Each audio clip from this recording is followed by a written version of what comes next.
Good day and welcome back to another DBZ Dokkan Battle video. In this video I wanted to talk a little bit about Fusion Zamasu and how he's kind of redefined the meta a little bit and how he's affected people's perceptions on good units and bad units in Dokkan, and basically was he poorly designed. Well, I want to get it right off the bat that I think he's more than fine in design. I think the problem that they're currently facing, which we'll talk about a little bit later, is that they designed him, but they don't have a counterpart event. So the big thing with Dokkan and its endgame is that a lot of the times they can avoid things like units being the best in the game, or universal meta teams or things like that, by simply creating different styles of events. For example, Zamasu is a great event, but he's actually not that long an event, and he only has 2 phases. Now you could counteract this by having a event that is 5, 6 or 7 stages, but progressively gets harder and harder and harder, and is of comparable difficulty to the current red zones. So I think, firstly speaking, yes, currently people are finding him to be the hardest boss in the game. I hope they counteract this by bringing out a longer event.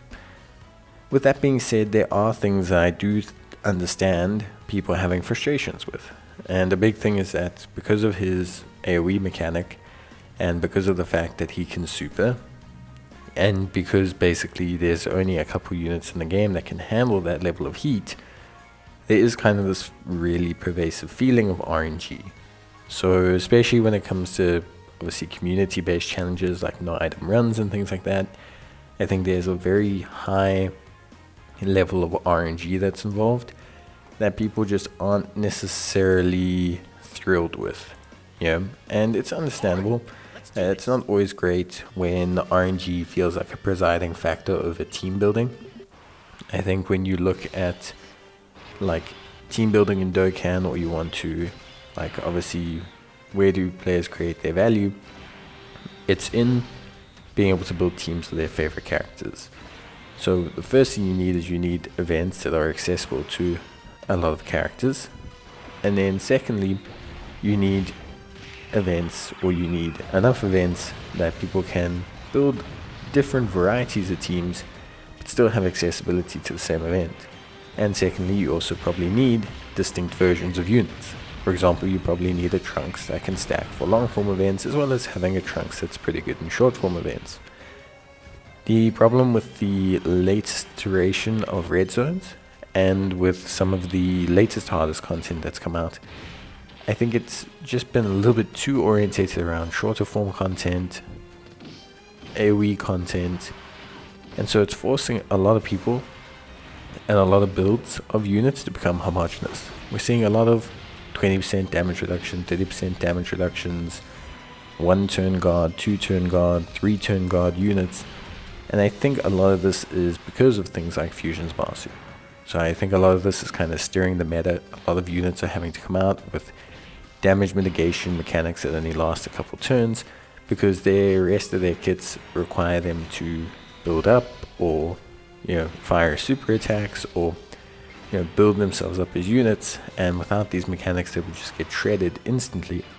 I think that for me is a problem, and speaks that they've let the meta, not technically Zamasu's fault, but they've let the meta kind of shift too long into one direction.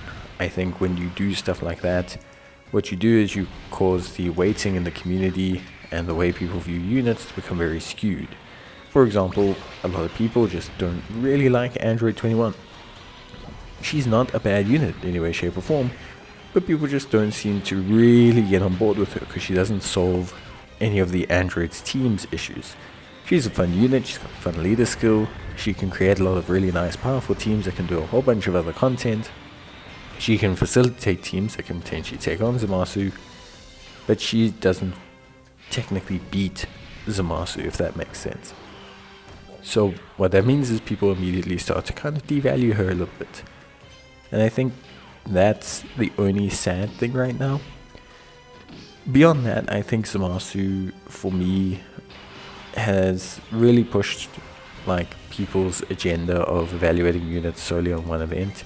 And it's a historic thing that does happen in Dokkan.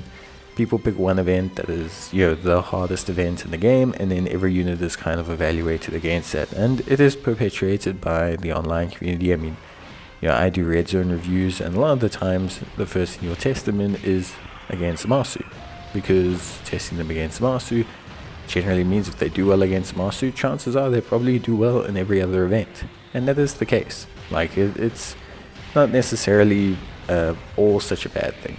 It's a way of measuring exactly how good teams are and exactly how good everything comes together. I think for me, the big question that kind of pervades everything is, do the developers know that they need to change up the meta a bit more frequently?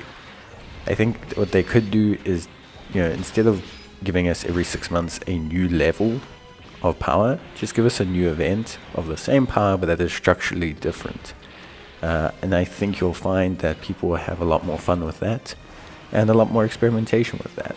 And I think that will be something that people will enjoy a bit more, will be something that players can kind of experiment a bit more with. I think that was the big disappointment with the Android 21 event. I think a lot of people were expecting it to be a super hard event that was longer form, and it just ended up being kind of mediocre. For me, these are my thoughts on the meta. I'd love to hear what you guys think and what you think could be changed. But yeah, bye.